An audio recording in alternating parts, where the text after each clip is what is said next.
저는 사는 동안 벽지 시공 분야에서만 40년 넘게 일해왔어요. 어릴 적부터 손재주 하나 믿고 일을 배웠고 20살 중반쯤엔 도배라는 길이 천직처럼 느껴졌죠.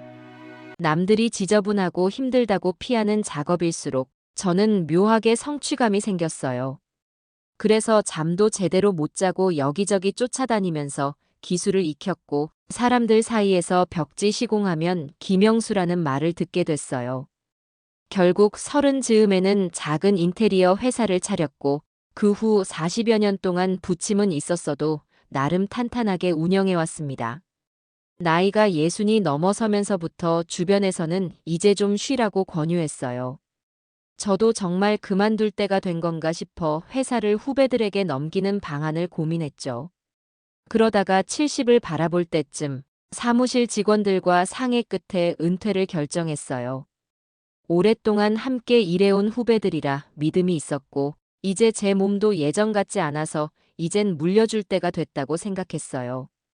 은퇴하는 날 직원들이 조촐한 송별회를 열어줬는데 그때도 저를 추켜 세웠죠. 사장님 벽지 솜씨는 아무도 못 따라가요. 은퇴 후에는 한가롭게 지내려 했으나 막상 아무것도 안 하고 집에서 빈둥거리자니 몸이 근질근질하더군요. 아버님, 이제 좀 쉬세요. 손주들과 시간을 많이 보내주시면 저희도 든든하죠? 그래도 아들 내외가 말하는데 그 말이 그렇게 달콤하게 들렸어요. 아들 김준호는 대기업 연구소에서 일하고 며느리 정소연은 초등학교 선생님으로 근무해요.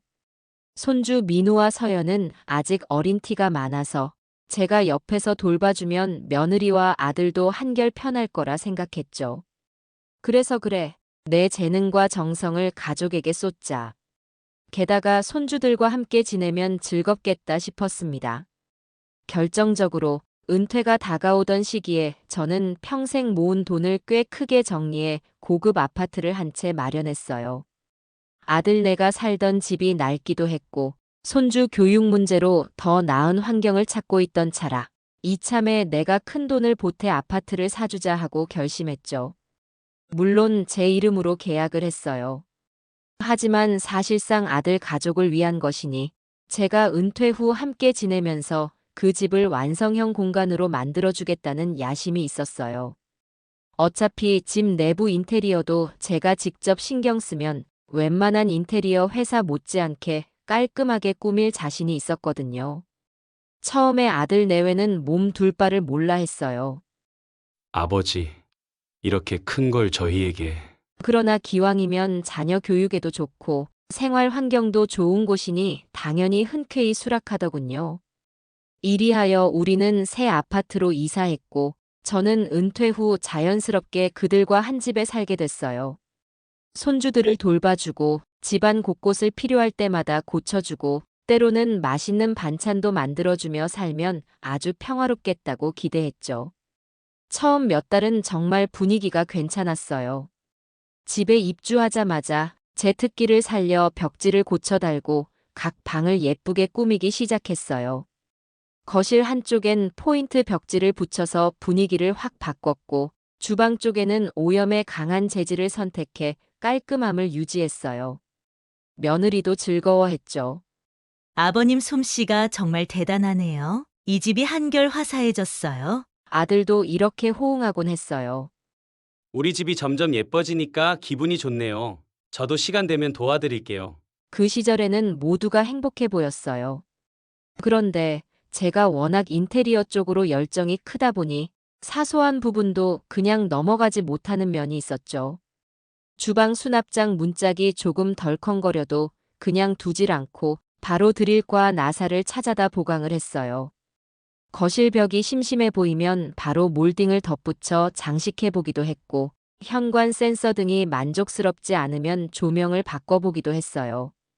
문제는 이걸 할 때마다 며느리나 아들에게 미리 알려주지 않고 제 맘대로 이건 이렇게 바꾸는 게 낫지 하고 진행해버렸다는 거예요.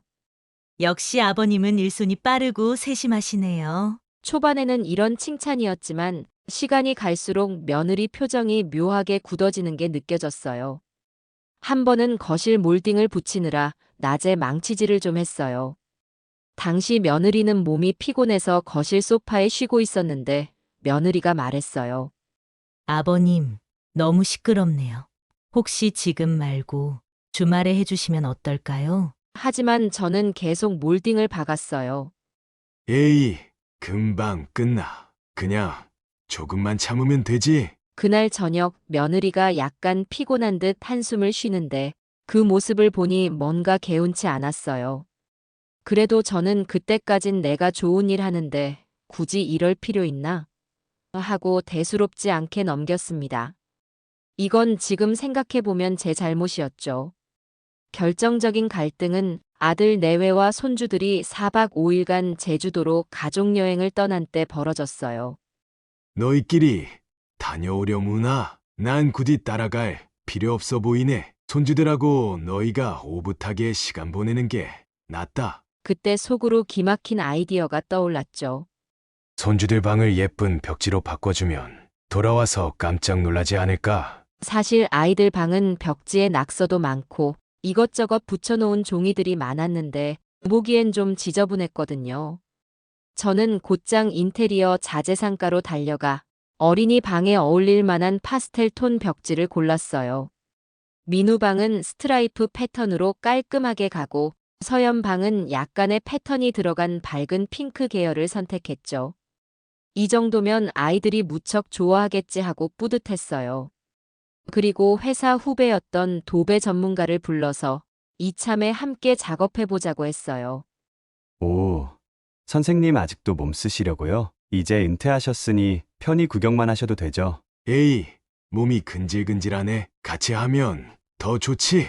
그렇게 가족들이 떠난 그날 오후부터 저는 아이들 방을 치우기 시작했어요. 벽에 걸려있는 그림 손편지, 포스터 낙서들이 굉장히 많았고 일일이 때려다 보니 귀찮을 정도였어요. 멋있게 꾸며주겠다는 열정이 앞서서 저는 일단 다 걷어내고 필요하면 다시 붙여주면 되겠지 하고 단순하게 생각했어요. 그리고 실제로 몇몇 그림이나 포스터는 이미 색이 바래거나 찢어져 있어서 제 눈에는 폐기해야 할 물건처럼 보였죠. 그런데 아이들에겐 그게 소중한 추억이었으리란 건 그때 저는 미처 헤아리지 못했어요. 이틀 동안 방 정리와 벽지 작업을 했는데 힘들긴 해도 무척 보람이 있었어요. 낡은 벽지를 깔끔히 뜯어내고 새로운 벽지를 고르게 붙여주고 모서리 부분은 예술적으로 마감했어요. 아이방 가구 배치도 살짝 바꿔서 민우는 공부하기 편한 위치로 책상을 옮겨주고 서연은 취미 생활을 즐길 만한 공간을 좀 더 넓혀줬죠. 돌아와서 이 모습을 보면 얼마나 좋아하겠나 생각하면서 땀을 뻘뻘 흘리면서도 뿌듯했어요. 제주도에서 들뜬 목소리로 전화를 걸어온 아들에게는 잘 지내고 있으니 걱정 말고 놀다 오너라 하고 짧게 말해줬죠. 드디어 가족이 돌아오는 날, 저는 거실에서 기다리다가 현관문이 열리자마자 활짝 웃어 보였어요. 손주들이 캐리어도 제대로 놓지 않고 신나게 뛰어가더군요. 우리 방 바뀌었어요? 제 기대대로 문을 열고 들어가자마자 아이들은 환호성을 질렀어요. 와, 완전 새 방이 됐어요. 와, 이 색깔 너무 좋아요. 라면서 벽을 쓰다듬고 깡총깡총 뛰었어요. 저는 뒤에서 흐뭇하게 바라보며 역시 내 예상이 맞았네 하고 미소 지었죠. 그런데 곧 서연이가 얼굴이 묘하게 굳더니 벽 한쪽을 살피다가 울먹였어요. 여기 친구들이랑 같이 만든 그림이었는데 없어졌어요. 민우도 쳐다보더니 고개를 갸웃하더군요. 아, 내가 붙여놓았던 포스터도 안 보이네. 아이들이 잃어버린 물건을 찾는다는 걸 알게 된 며느리가 방으로 들어오면서 상황이 더 심각해졌습니다. 그녀의 시선이 벽 전체를 훑더니 당황한 목소리를 냈죠. 이거 다 어디 간 거예요? 저는 벽지 새로 하려면 다 떼는 게 당연하다고 생각했기에 태연하게 대답했어요. 옛날 종이들이 낡아 있어서 그냥 제거했지. 필요한 건 다시 붙일 수도 있잖아. 하고 웃어 넘기려 했어요. 하지만 서연이가 울상을 짓고 며느리 표정이 굳어지자 저도 살짝 당황스러워졌습니다. 특히 서연이가 소중히 간직하던 편지와 낙서가 모조리 사라진 데 충격을 받은 것 같았어요. 몇몇 그림이나 편지는 찢어져서 폐기했는데 그게 아이 입장에선 보물이었다니 전혀 몰랐어요. 멈칫하고 있는데 며느리가 아이를 안아 달래다가 저한테 고개를 돌리더군요.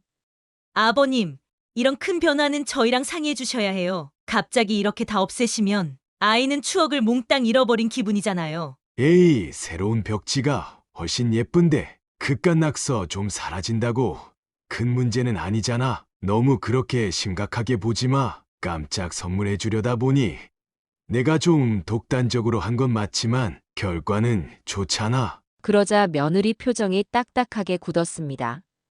아이 앞이라 더 말은 삼키는 듯 했지만 결국 거실로 나오면서 한숨을 쉬더군요. 그리고 두어 시간 뒤 아이들이 방에서 억울함을 토로하기 시작했어요. 엄마, 우리 그림 정말 소중했는데. 서연이가 훌쩍이자 며느리는 거실 쪽으로 다시 와서 제게 차분히 얘기했어요. 아버님, 사실 저도 벽지 교체 자체에는 반대가 아니었어요. 근데 아이 추억이 깃든 물건들을 이렇게 함부로 처리하시면 아이가 상실감을 크게 느끼죠. 그 순간 제가 뭔가 오해를 샀다는 걸 깨닫긴 했어요. 하지만 굳이 사과하고 싶진 않았어요.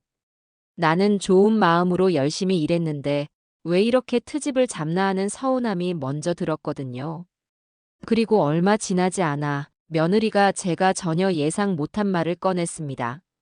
아버님은 그냥 조용히 계시는 게 도와주시는 거예요. 매번 허락 없이 집안을 바꾸시니까. 솔직히 저희도 정신이 없어요. 그 한마디가 머리를 짜릿하게 때렸어요.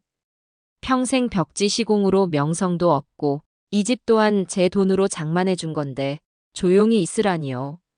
처음엔 귀를 의심했어요. 그녀의 표정을 보니 그 말이 홧김에 튀어나온 것 같았지만 제 입장에선 크게 상처가 됐어요. 내가 이 집에서 투명인간처럼 살아야 하나 하는 자괴감이 들었죠.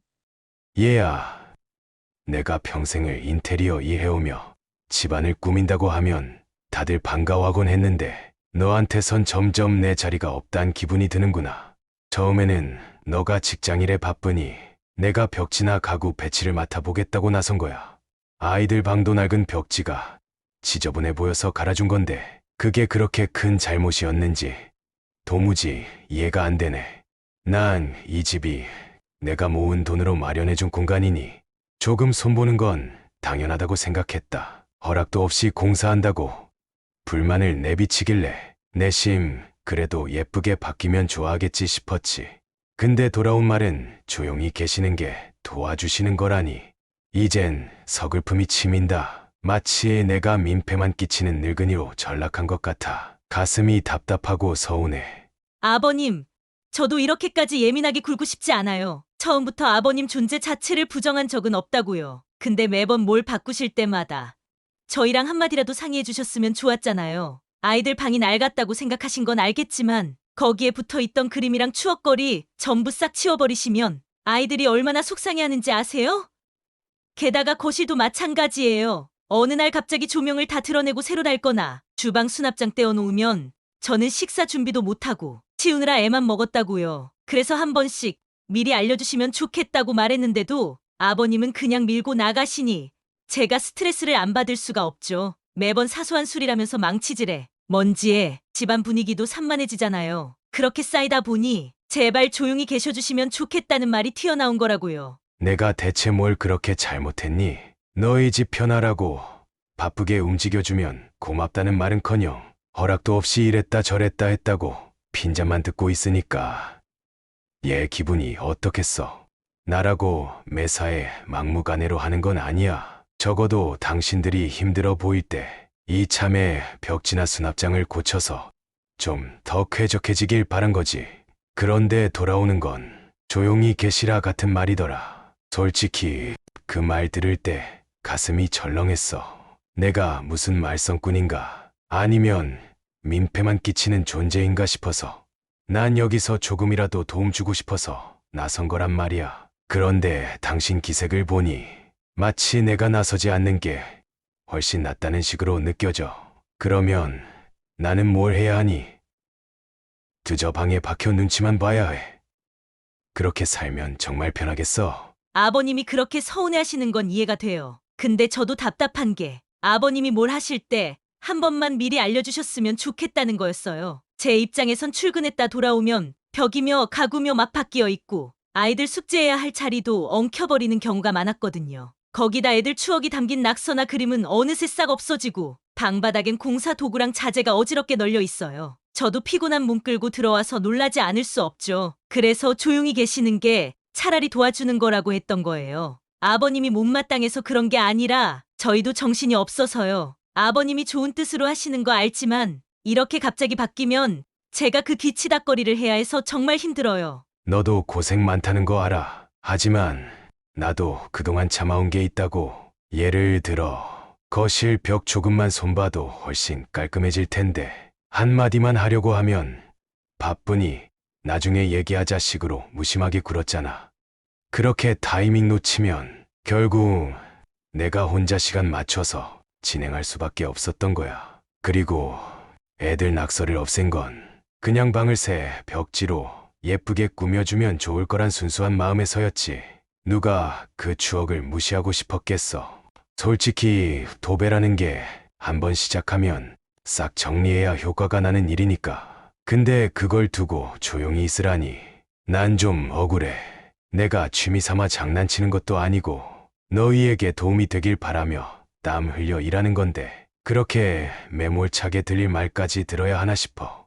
그러니까 제발 다짜고짜 벽지 뜯고 가구 옮기는 것부터 하지 말아달라는 거예요. 차라리 며느라, 이번 주에 애들 방 좀 손볼까 하는데 어때? 이런 식으로 한마디만 해주셨으면 해요. 저는 아이들 일정도 있고 청소나 정리 같은 것도 미리 준비해야 하잖아요. 그냥 가만히 계시라는 게 절대 아니라고요. 저도 아버님 솜씨가 대단한 건 알고 애들 방이 새로워지면 예쁘다는 것도 알아요. 그런데 이게 한 번씩 예고 없이 벌어지니까 저도 스트레스가 쌓인 거죠. 애들 낙서는 정리만 잘했어도 나중에 다른 데 붙이거나 보관할 수 있었을 텐데 싹 뜯어서 버려버리면 애들이 당황할 수밖에 없어요. 이런 부분을 미리 상의하자고 말씀드렸을 뿐인데 아버님이 너무 서운해하시는 것 같네요. 그러면 도대체 뭘 어쩌라는 건데? 말 좀 해봐라. 내가 손대면 싫다고 하고 안 손대면 아버님이 아무 도움도 안 주신다고 투덜거릴 거 아니야? 아니, 애초에 내가 뭘 하든 만족시키긴 글렀다는 생각도 든다. 어차피 내 방식이 마음에 안 든다면 처음부터 나서지 말라고 했으면 됐잖아. 너는 매번 왜 또 갑자기 공사를 하시냐고 불만이면서 막상 방치하면 방치한다고 또 잔소리할 거지.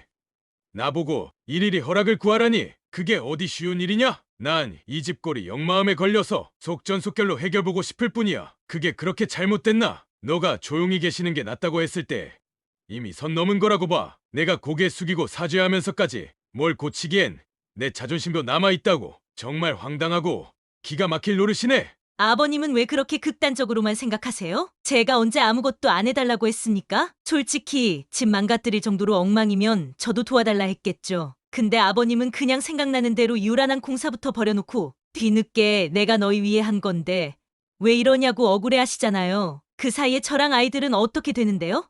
먼지 뒤집어 쓰고 애들 할 숙제도 못하고 방도 엉망진창 만들고 결국 정리는 제가 다 하잖아요. 아무리 아버님이 능력이 있어도 기본적으로 같이 사는 식구의 입장 좀 생각해 보셔야죠. 거기다 한 소리만 하면 저보고 선 넘었다느니 내가 뭘 그리 크게 잘못했나요? 이런 식이면 정말 대화가 안 됩니다. 아버님이 자존심 운운하면서 저를 막 대하시니까 저도 점점 속이 터져버려요. 그날 이후로 집 안 공기는 한없이 가라앉았어요. 아들도 저녁에 퇴근해 돌아오면 눈치를 보고 저는 마주치기 싫어 방에 틀어박히기 일쑤였어요. 아버지, 어차피 선이었으니 집사람이랑 대화를 해보면 어떨까요? 아들이 한번 중재하려 했지만 제 마음이 이미 단단히 굳어버렸죠. 그래, 이 집에서 내 존재가 불편하다면 아예 떠나주는 게 나은 선택일 수도 있겠다는 생각이 머리를 떠나지 않았어요. 그래서 며칠 후 오랜 친구이자 변호사인 박수연을 찾아갔죠. 수연이 내 이름으로 된 이 아파트를 그냥 팔아버리면 어떨까 싶네. 법적으로 문제없지. 영수, 가족과 얘기는 해봤나? 이게 보통 일이 아닌데. 박수연이 깜짝 놀란 얼굴로 말했지만 저는 이미 머릿속에서 결론을 내린 상태였어요. 집을 마련해 준 것도 나고 내 명이고 어차피 내가 마음먹으면 처분할 수 있다고 너도 말했잖아. 근데 며느리가 날더러 조용히 있으라니. 차라리 내가 이 집을 처분하고 떠나는 게 서로에게 이로울 것 같다. 박수현이 한참 고민하더니 말했어요. 절차상으론 문제 없어. 그래도 가족이니 조용히 상의해 보길 권하네. 하지만 저는 상의할 마음이 1도 없었어요. 이미 여러 차례 제 공사를 허락 없이 한다며 불만을 표현해왔고 결정적으로 조용히 있으라는 말까지 들었으니 굳이 더 붙잡고 싶지 않았어요. 며칠 후 집 근처 부동산 사무소에 가서 매물로 내놓겠다고 했어요. 직원이 말했어요. 여기 신축 단지 아파트로 인기 많죠.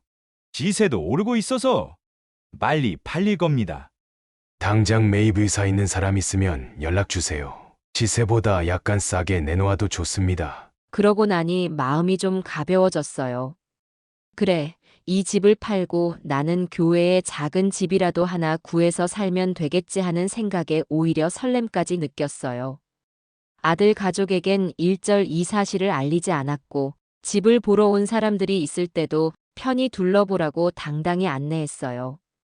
한 번은 주말에 아들 가족이 외출한 사이 손님들이 와서 거실과 방을 둘러보며 칭찬을 했어요. 인테리어를 직접 하신 듯하네요. 무척 깔끔해요. 저는 쓴웃음을 지으면서도 정말 아이러니하네. 아들 내외는 이런 내 노고를 못 알아보고 타인들이 내 실력을 인정해주다니. 하는 생각이 스쳤어요.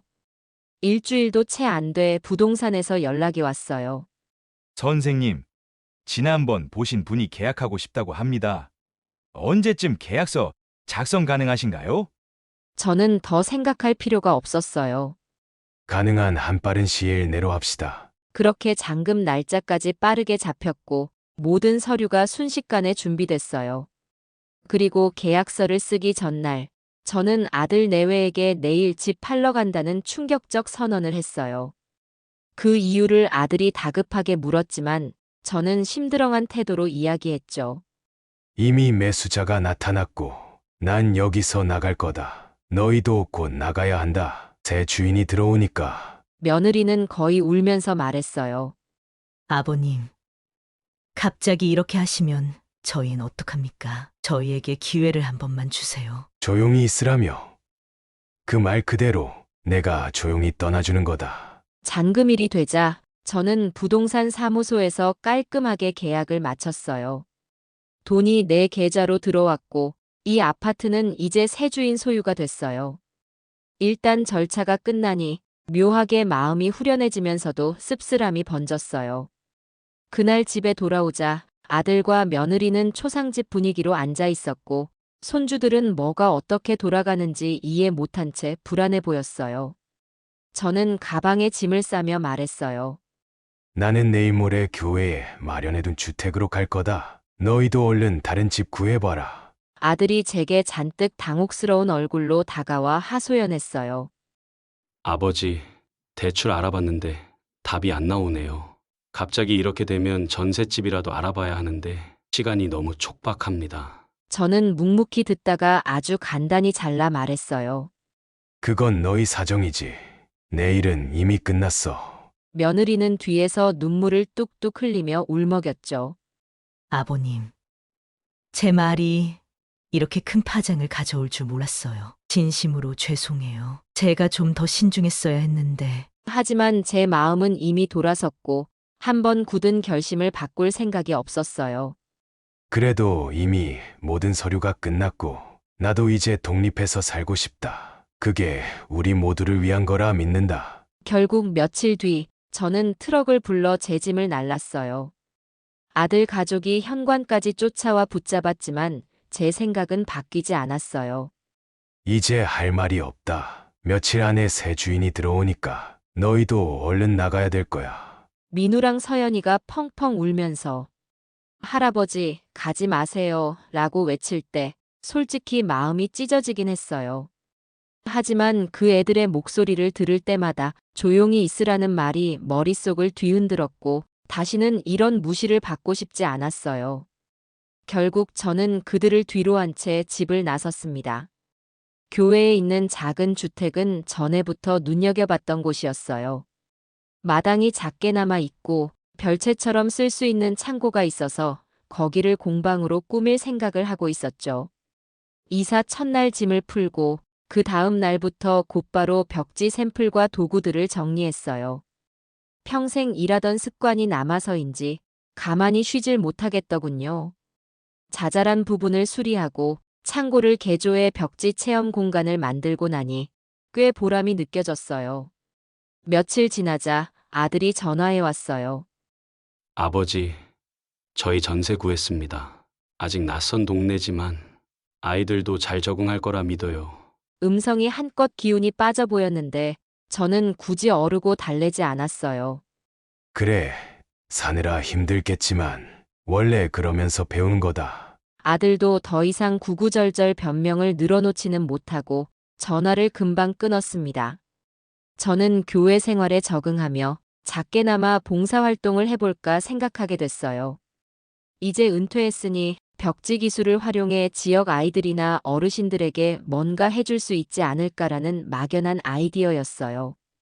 그 즈음에 예전에 함께 일하던 장미숙 씨가 연락을 해왔어요. 그분도 도배 전문가였고 일하다가 결혼 후 다른 지역으로 이사 가면서 연락이 끊겼는데 SNS를 통해 근황을 알게 됐다고 하더군요. 제가 교회로 이사한 걸 듣고 가까우면 한번 만나 뵙고 싶어요.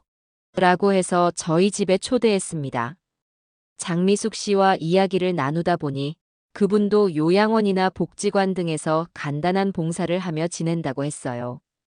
그래서 제가 말했어요. 저도 지금 공방을 조금씩 손보고 있는데 여기서 아이들한테 벽지 공예나 도배 기술을 가르쳐주면 어떨까 합니다. 와, 좋은 생각이네요. 요즘 지역 아동센터 같은 곳에서도 미술 활동에 관심이 많대요. 벽지는 흔치 않으니 흥미를 가질 것 같아요. 미숙 씨는 적극 찬성했어요. 그 길로 지역 아동센터에 연락해보고 작게나마 체험 교실을 열어볼 수 있겠다고 얘기가 오갔어요. 센터 측은 긍정적으로 답했죠. 이런 활동은 한 번도 안 해봤는데 아이들이 재밌어 할 것 같네요. 그렇게 한 달쯤 후 아동센터에서 제 공방으로 아이들을 데려왔어요. 낯가림이 있는 아이들도 있었고 신기함에 들떠있는 아이들도 있었어요. 저는 준비해둔 벽지 샘플과 풀, 가위 등을 나눠주면서 아이들과 함께 벽지로 작품 만들어 보기를 시작했어요. 제잘되며 웃고 떠들던 아이들은 각자의 개성을 살려 무늬를 오리고 붙이는데 그 모습을 보고 있자니 마음이 따뜻해졌어요. 은퇴 후에 내 기술이 쓸모 없어질까 걱정했는데 이렇게 새로운 보람을 찾게 되다니 다행이라는 생각이 들었어요. 할아버지, 이건 어떻게 붙여야 예뻐요? 색깔을 한번 섞어보고 여기 테두리 쪽을 잘 마감하면 훨씬 깔끔해질 거야. 장미숙 씨도 제 옆에서 아이들을 돕다가 웃었어요. 아이들이 너무 신나하네요. 저도 덩달아 기분 좋아져요. 그날 이후로 저는 아동센터 아이들을 정기적으로 공방에 초대하거나 직접 센터를 찾아가 오래된 벽을 도배해주는 봉사를 시작했어요. 그렇게 지내다 보니 가족을 떠나온 아픔도 한결 잊게 되더군요. 어느 날 오후 공방에서 아이들과 활동을 마치고 정리를 하고 있는데 밖에서 익숙한 목소리가 들렸어요. 할아버지 계세요? 조그맣게 부르는 소리가 들려 문을 열어보니 손주 민우와 서연이 서 있더군요. 둘 다 초등학생인데 어떻게 교회까지 와 있나 싶어 깜짝 놀랐어요. 알고 보니 아들네가 주말에 아이들을 데리고 외출했다가 아이들이 할아버지 댁에 가보자고 조르는 바람에 들른 거라고 했어요. 아들도 뒤늦게 차에서 내리며 말했어요. 아버지, 여기 계셨네요. 그냥 인사라도 드리려고 왔습니다. 민우랑 서연은 공방 안을 둘러보며 신기해했어요. 우와, 벽지가 이렇게 많아요. 다 할아버지가 갖고 계신 거예요? 할아버지, 여기서 아이들하고 수업하는 거 맞죠? 사진 봤어요. 둘이 눈을 반짝이면서 구경하길래 저도 덩달아 흐뭇했어요. 예전에 아이들 방을 바꿔주고 난 뒤로는 서운한 이별이 있었는데 그게 벌써 옛날 일처럼 느껴졌어요. 며느리는 한 발 뒤에서 머뭇거리고 있다가 조심스럽게 공방 안으로 들어섰어요. 그러곤 저를 마주보며 작은 목소리로 인사를 했어요. 아버님, 잘 지내셨어요? 이렇게 갑작스레 와버려서 불편하지 않으실까요? 저는 살짝 미소 지으며 말했어요. 괜찮아. 여긴 언제든 누가 와도 환영이지. 사실 완전히 마음을 푼 건 아니지만 그래도 한결 누그러진 상태였어요. 아이들이 벽지 조각으로 만들기 쉬운 공예품들을 보면서 연신 감탄했어요. 할아버지, 저 이거 배워서 우리 집에도 붙이고 싶어요. 색깔이 예쁘니까 친구들한테도 보여주고 싶어요. 민우와 서연이가 의욕을 보이며 말했어요. 저는 그 자리에서 간단한 방법을 가르쳐 줬고 아이들이 즉석에서 종이를 오리고 풀칠하며 소품을 만들었어요. 아들은 옆에서 그러더군요. 정말 재미있어 보이네요. 저도 한번 도와드려도 될까요? 며느리는 구석에서 쑥스러워하다가도 아이들과 함께 작업하는 모습을 가만히 지켜보며 미소를 띠더군요. 그날 해가 질 때쯤 아들은 아이들을 태워 돌아가야 한다고 했어요. 가기 전에 아들이 제게 작게 말하더군요. 아버지, 사실 저희 많이 반성했어요. 아버지가 그때 집을 팔아버린 결정이 너무 충격이었지만 저희도 그동안 아버지 마음을 몰랐던 것 같아요. 이렇게 직접 보니까 아버지 기술이 얼마나 대단한지 새삼 느껴요. 그래. 살아보니 서로 입장 차이가 컸던 거야. 나도 너무 화가 나서 극단적인 선택을 했지만 지금은 별로 후회하지 않아. 어차피 서로 상처 주고받는 것보다 이렇게 떨어져 사는 게 훨씬 나으니까. 아들은 씁쓸하게 웃으며 아이들을 데리고 돌아갔어요. 그 뒤로 아들 가족은 가끔씩 주말마다 공방에 들르곤 했어요. 저도 그 모습을 보면서 조금씩 마음을 풀어갔죠. 언젠가부터 며느리가 사과를 하기 시작했어요. 아버님, 그날 제가 조용히 계시는 게 도와주시는 거다라고 말했던 건 그냥 순간적으로 터져 나온 표현이었어요. 지금 생각하면 정말 나빴던 말인 걸 절실히 느껴요. 저는 담담하게 들으며 별다른 반응을 안 보였어요. 이미 지나간 일이니 앞으로만 잘하면 되지. 하지만 속으로는 그래도 며느리가 직접 사과하니 한결 후련하긴 하구나 싶었어요. 이런 식으로 조금씩 대화가 오가면서 아들과 며느리는 전셋집 생활에 적응 중이라는 얘기를 전해줬어요. 좁은 데로 이사 오니 불편해도 오히려 가족끼리 대화가 많아졌어요. 저는 내심 고생 좀 해봐야 예전처럼 호강받는 게 당연하지 않다는 걸 알겠지라고도 생각했어요. 그러나 일부러 빈정거리진 않고 그래도 아이들 건강히 지내면 됐지. 다른 건 어떻든 이겨낼 수 있어. 그럭저럭 시간이 흘러 제 칠순 생일이 가까워졌어요. 아들이 전화로 말했어요. 아버지, 올해는 꼭 생일 파티라도 해서 아버지를 기쁘게 해드리고 싶어요. 그동안 저희가 너무 피해만 끼친 것 같아서. 저는 귀찮기도 했지만 아이들이랑 함께 식사하는 자리를 갖는 것도 나쁘지 않아 보여서 이렇게 말했죠. 그래. 장소만 잡아서 연락 줘. 며느리도 거들며 얘기했어요. 저희가 준비 잘해볼게요. 그리고 진심으로 아버님께 전하고 싶은 이야기도 있어요. 뭐 그렇게까지 한다니 한번 맞춰줄까 싶어 수락하게 됐죠. 생일 당일 작은 파티룸을 빌려서 모였는데 손주들이 제게 직접 만든 벽지 공예품을 안겨줬어요. 할아버지, 우리 만든 카드예요. 여기 벽지 붙이고 그림 그려봤어요. 예쁘죠? 저는 그거 들고 살짝 울컥했어요. 아이들이 직접 만든 작품이라 마음이 고스란히 느껴졌거든요. 아들도 며느리도 제 앞에서 90도 인사를 하듯 말했어요. 아버지, 오늘만큼은 우리가 정성껏 준비했으니 편히 즐겨주세요. 식사를 어느 정도 마치고 케이크에 촛불을 켰는데 며느리가 자리에서 일어나더니 말을 꺼냈어요. 아버님, 사실 제가 그날 너무 심하게 말해서 정말 죄송해요. 제가 늘 바쁘고 예민하다 보니 아버님께서 집안을 손보실 때마다 불편했어요. 그게 쌓이다가 결국 저런 실수를 했네요. 그녀가 고개를 숙이자 아들도 거들며 말했어요. 아버지, 저도 전혀 중재를 못하고 아버지 마음을 이해해보려 하지 않았어요. 한 번만 기회를 주시면 아버지의 벽지 솜씨도 배우고 함께 뭔가 만들고 싶어요. 저는 잠깐 뜸을 들이다가 말했어요. 너희도 많이 힘들었겠지. 나도 나름 상처가 컸어. 그러나 이제와 생각해보면 가족이란 게 늘 좋은 말만 오가는 건 아니지. 손주들은 곁에서 박수를 치며 호들갑을 떨었어요. 화해하는 건가요? 진짜 화해죠? 그 순간 저도 차마 차갑게 굴 수 없더라고요. 민우랑 서연이가 사랑스러운 눈으로 날 쳐다보니 그래, 모두 다 화해하고 지나가자는 마음이 샘솟았어요. 앞으로는 서로 존중하자. 너희가 내 전문성을 무시하지 않는다면 나도 또다시 무리하게 뭘 바꾸진 않을게. 며느리와 아들은 제 손을 잡고 연신 고맙다고 외쳤고 아이들은 소리를 지르며 좋아했어요. 생각지도 못했던 훈훈한 분위기에 저도 모르게 가슴이 벅찼어요. 그 뒤로 우리는 꽤 자주 만나게 됐어요. 아들과 며느리는 일단 전셋집에서 안정적으로 지내며 이참에 돈을 더 모아 나중에 다시 집을 사보겠다는 장기 계획을 세웠다고 해요. 저는 굳이 합가를 다시 권할 생각은 없어요.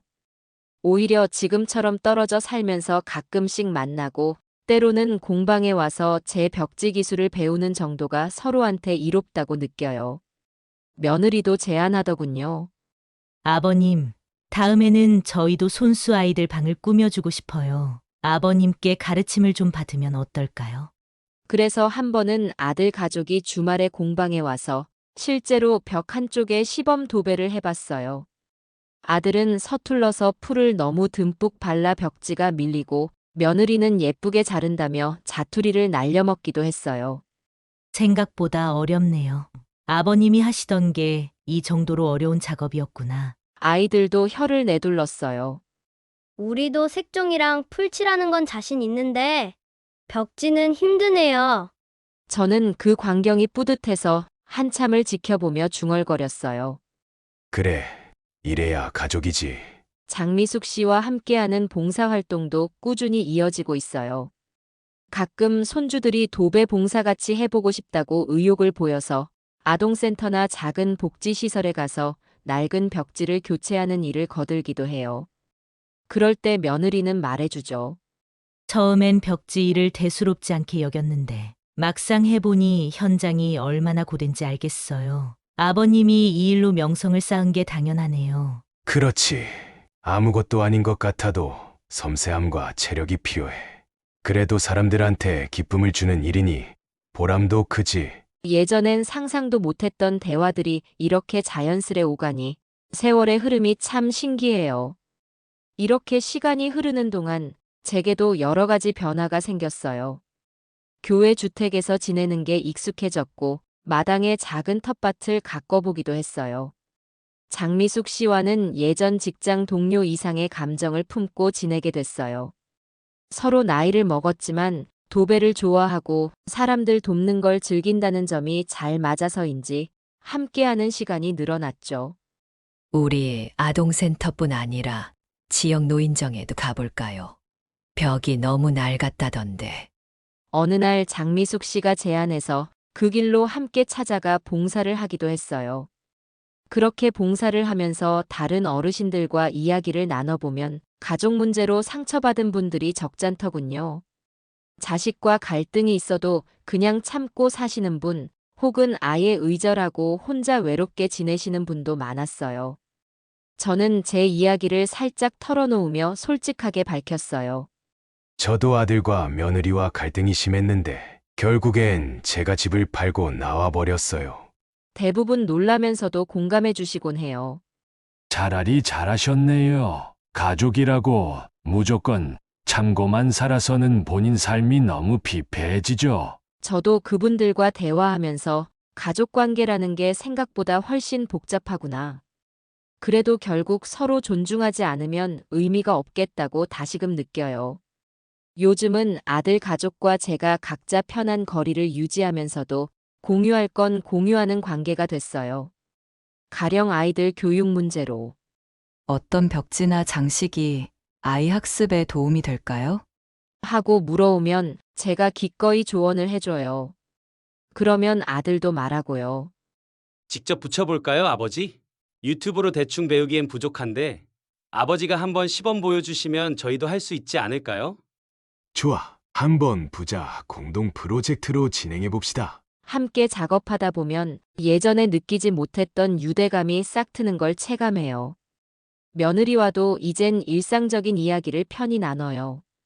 아버님, 오늘 학교에서 아이들 가르치며 벽지 공예 아이디어를 써봤는데 반응이 아주 좋았어요. 다음에는 아버님도 와서 시연해 주시면 좋겠어요. 라고 말할 때면 저도 기쁜 마음으로 그럼 언제든 부르라고 받아들여요.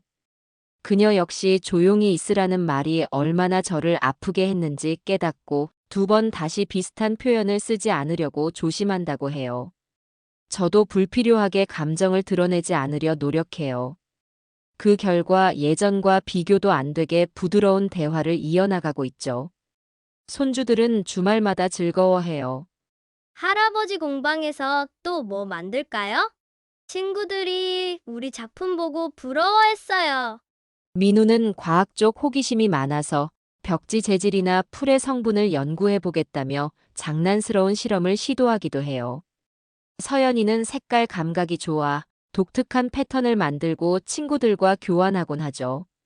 저는 가끔 그 모습을 보며 내가 비록 그때 아이들 방 추억을 싹 지워버리는 실수를 했지만 이렇게 새로운 추억을 만들 수 있구나 하고 안도감을 느껴요. 시간이 흐르면서 교회 주택 생활이 저에게 딱 맞다는 확신이 들었어요. 마당을 둘러보면 사계절 풍경이 조금씩 변하는 게 보여요.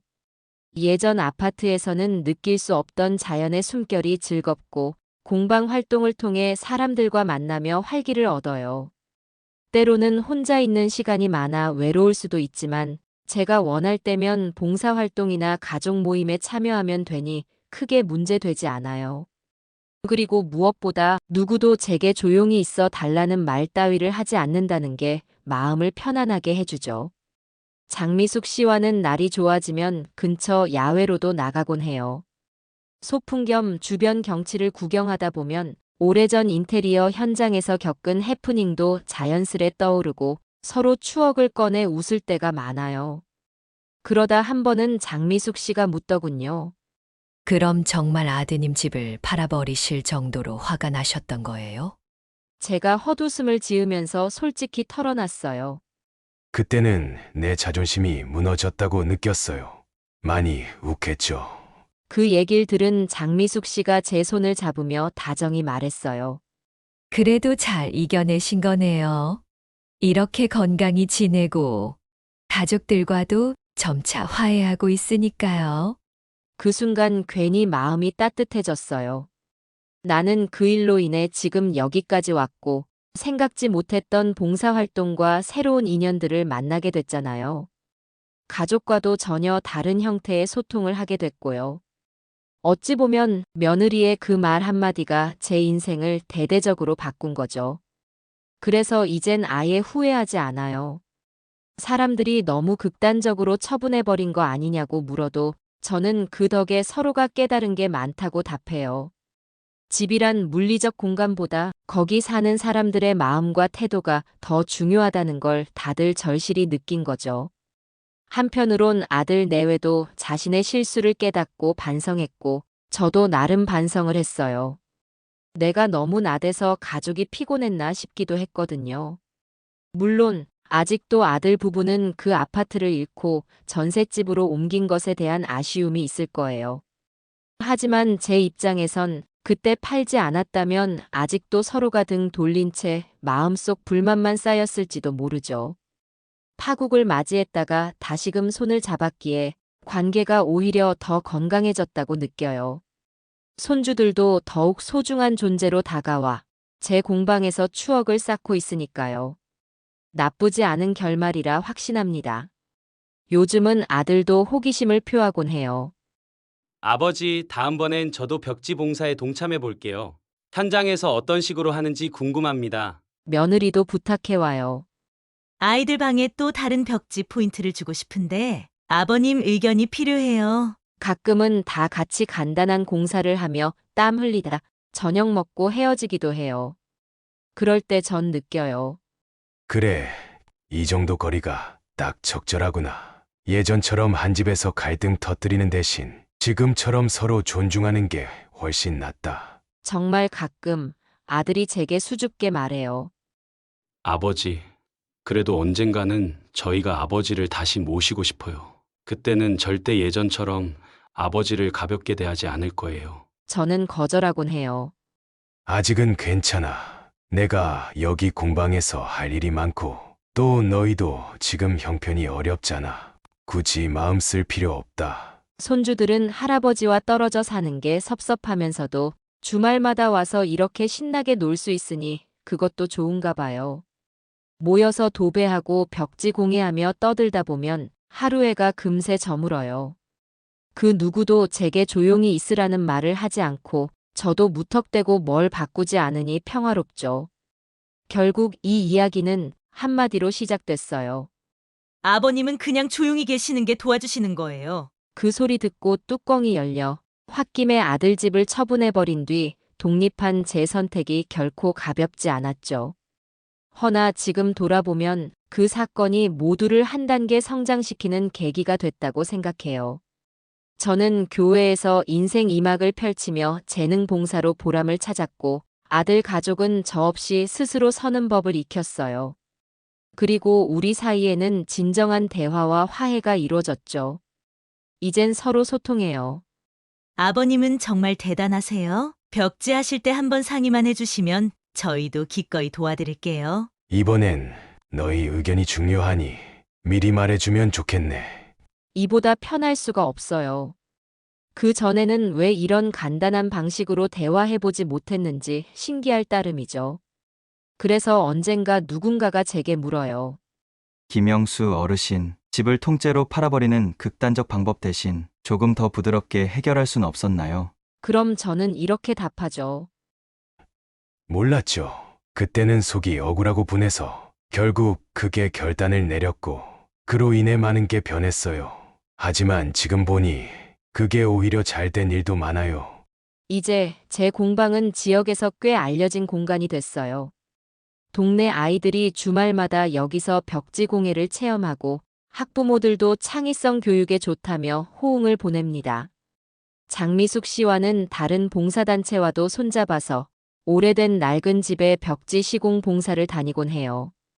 그때마다 아이들이 벽지가 이렇게 바뀌니까 집이 갑자기 환해졌어요. 라면서 기뻐하는 모습에 뿌듯해요. 이 모든 과정에서 아들 내외도 가끔 동참해 서로 간의 결속을 다지고 있죠. 민우와 서연이도 점점 자라면서 각자의 꿈을 갖게 되는 것 같아요. 민우는 과학고나 공대를 목표로 한다고 하고 서연이는 미술 쪽에 관심이 많아 나중에 인테리어 디자이너가 되겠다고 합니다. 그럴 때마다 제가 놀려요. 할아버지처럼 현장에서 시작해보는 것도 재밌지 않을까? 저는 예쁜 벽지 패턴을 직접 디자인해보고 싶어요. 서연이는 반짝이는 눈으로 대답하고요.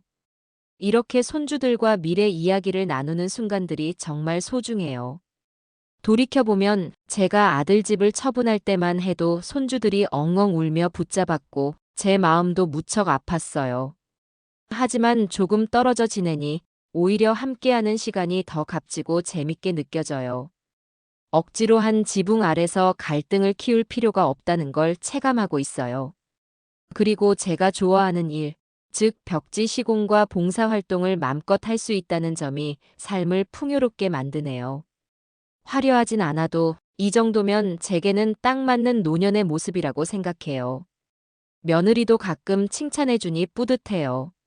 아버님, 이제 정말 아버님 전문성을 인정해요. 처음엔 잔소리처럼 느껴졌던 게 사실은 엄청난 기술이었더라고요. 이번에 서연이 방을 또 한 번 리모델링하고 싶다고 해서 제가 도와주기로 했어요. 다만 이번엔 주말이나 공휴일을 활용해 아이들과 며느리, 그리고 아들도 함께 의논하며 진행하려 해요. 서연이가 직접 도안을 그리고 민우가 채색을 거들고 저는 전문적인 조언을 해주는 식이죠. 말 그대로 협업 프로젝트가 될 듯해서 기다려집니다. 생각해보니 아버님은 그냥 조용히 계시는 게 도와주시는 거예요. 라는 말이 없었더라면 이런 식의 성장은 불가능했을지도 몰라요. 서로 마음속 불만을 꾹꾹 누르면서 살다가 결국 더 크게 터졌을 수도 있죠. 저는 어쨌든 그 말을 기폭제로 삼아 단호한 결단을 내렸고 그 결단이 저와 아들 가족 모두를 움직이게 만들었어요. 갈등의 골을 폭파시킨 뒤 잔해를 치우며 새로운 길을 찾아간 셈이죠. 삶이란 게 가끔은 이런 식으로 돌아가나 봐요. 아직도 몇몇 친척들은 제 이야기를 듣고 놀라워해요. 아니, 그렇게 훌을 팔아버리는 게 말이 돼? 하고 눈을 휘둥그레 뜨는 분들도 있지만 저는 말해요. 그때는 다 그게 답이라고 믿었고 결국 나쁘지 않은 결과가 됐어. 또한 가족이 꼭 한 집에 모여야만 가족인 건 아니라는 사실도 배웠어요. 존중 없이 붙어 있으면 지옥이고 떨어져 있어도 서로를 아낄 수 있으면 그게 천국이겠죠. 요즘 저는 주변에서 벽지 할아버지로 불려요. 처음엔 우스꽝스러울 수 있는데 사실 듣기 싫지 않아요. 인생 거의 전부를 벽지와 함께 했으니 그 별명이 저한테는 딱 어울린다고 생각해요. 여전히 몸이 움직이는 한 누군가 낡은 벽을 도배해야 한다거나 아이들에게 공예 체험을 해주고 싶다 하면 달려갈 거예요. 그리고 그 과정에서 손주들도 함께하면 더욱 즐겁겠죠. 장미숙 씨와의 인연도 깊어져 이젠 저녁 되면 함께 식사하거나 주말에 시장에 가서 장을 보곤 해요. 그분도 저와 성향이 잘 맞아서 굳이 결혼 같은 걸 생각하진 않아도 늘 동행하듯 지내요. 가끔 아들 내외와 만나면 장미숙 씨를 미숙 이모라고 부르며 편하게 대하고요. 손주들은 장 선생님이라고 불러요. 이렇게 좀 새로운 가족 형태가 생겨났다는 느낌도 들어요. 결국 인생은 내내 평탄하진 않아요. 가장 가까운 곳에서 터지는 갈등이 가장 아프기도 하죠.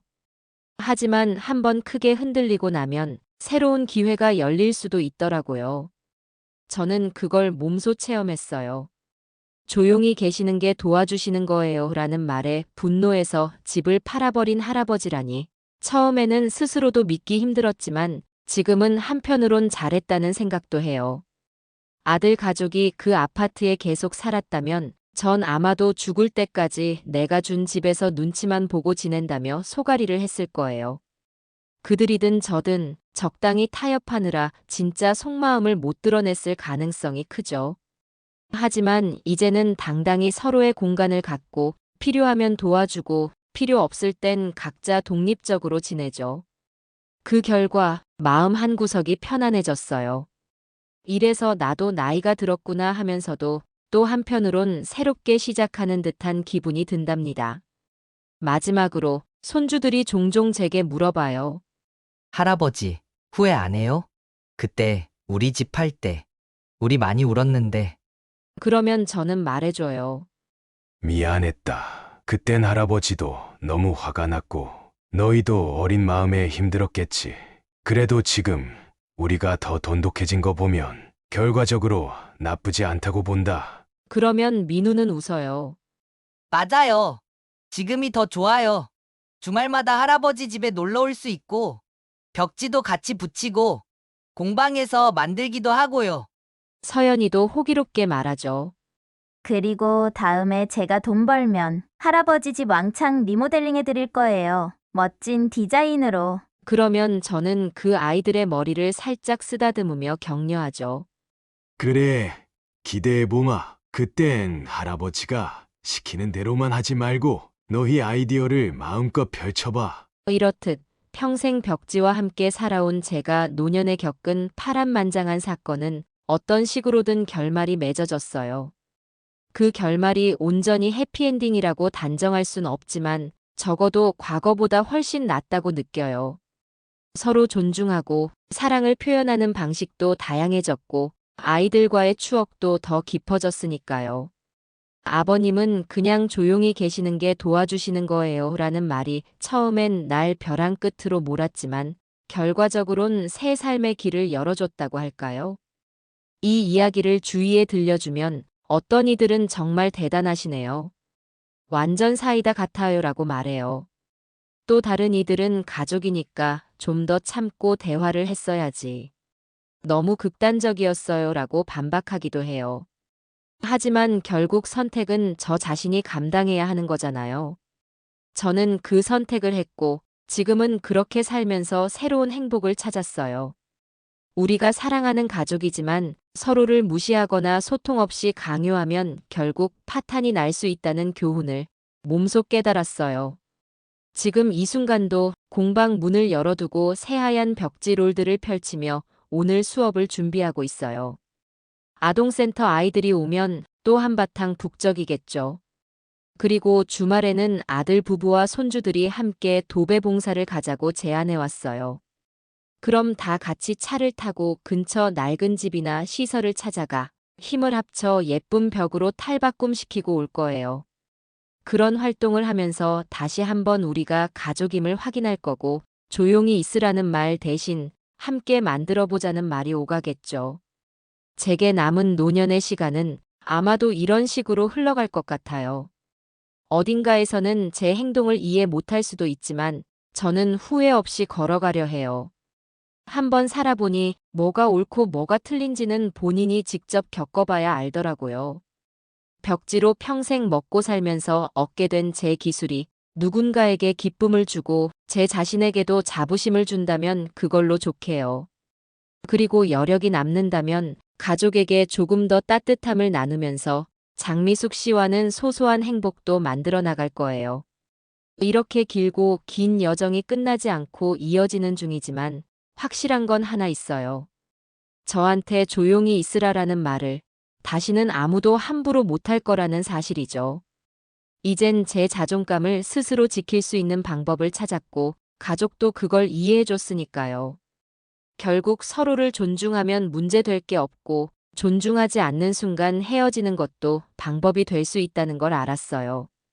그 깨달음이 제 남은 삶을 더욱 단단하게 만들 거라 믿습니다. 아들 가족도 마찬가지로 저를 가구처럼 여기지 않을 거예요.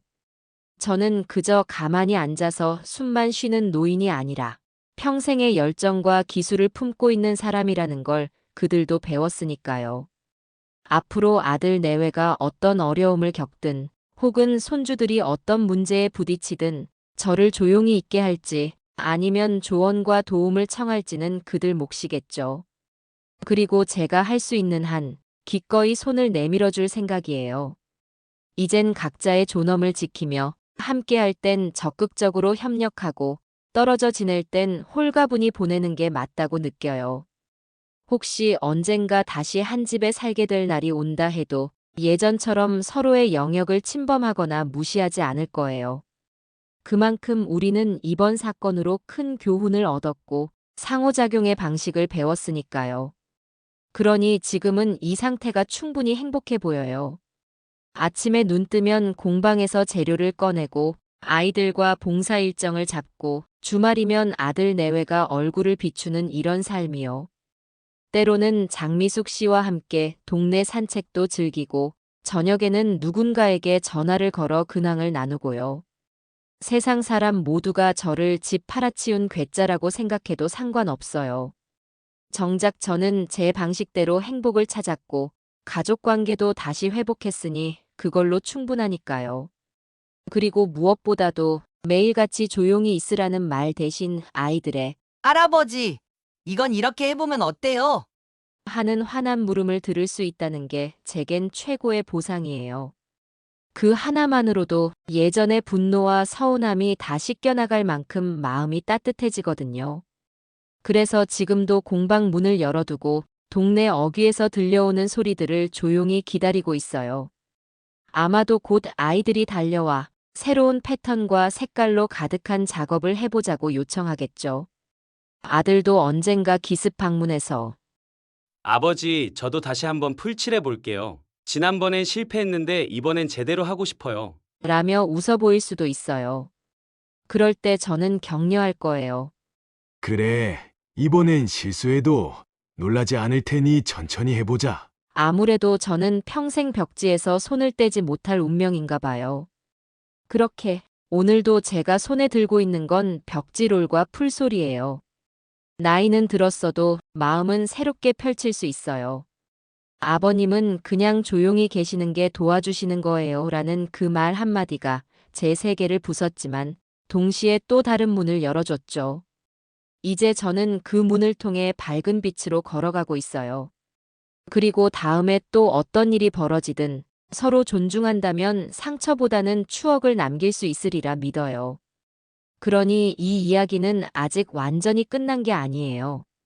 아들과 며느리 손주들, 그리고 제 곁에서 새롭게 피어나는 인연들까지 모두 함께 지속되는 중이죠. 저는 그 흐름을 즐기며 살아갈 거예요. 제 손끝에서 만들어지는 벽지의 화려한 무늬처럼 우리 가족의 이야기도 다채로운 색으로 펼쳐질 거라고 생각해요. 그리고 무엇보다 제가 확실하게 말할 수 있는 건 이젠 누구도 저에게 조용히 계시는 게 도와주는 거라는 말을 함부로 하지 못한다는 사실이에요. 나이는 들었어도 제 몫의 인생을 직접 선택하고 걸어갈 거예요. 그 선택이 때론 극단적일 수 있다 해도 저는 제 자신을 위해 그리고 가족을 위해 가장 진솔한 길을 걷고 싶어요. 결국 사랑이란 강요하지 않되 서로를 있는 그대로 존중해 주는 거라고 믿어요. 그래서 이젠 저도 스스로를 존중하려고요. 아들 집을 떠나오긴 했어도 이렇게 다시 화해하고 좋은 관계를 맺는 걸 보면 인생은 참 알 수 없고 또 그만큼 멋지다는 생각이 들어요. 이 긴 이야기를 곱씹으며 오늘도 전 벽지에 새로운 무늬를 그려넣고 있어요. 도배풀 냄새가 푸근하게 느껴질 때 마음이 묘하게 편안해져요. 어쩌면 저와 벽지는 때려야 뗄 수 없는 사이인 거죠. 그걸 알았으니 앞으로도 열심히 살고 좋은 영향력을 끼치고 싶어요. 가족은 물론 지역 사회 아이들, 그리고 인생 후반에 만난 소중한 분들과 함께 웃으며 지내고 싶습니다.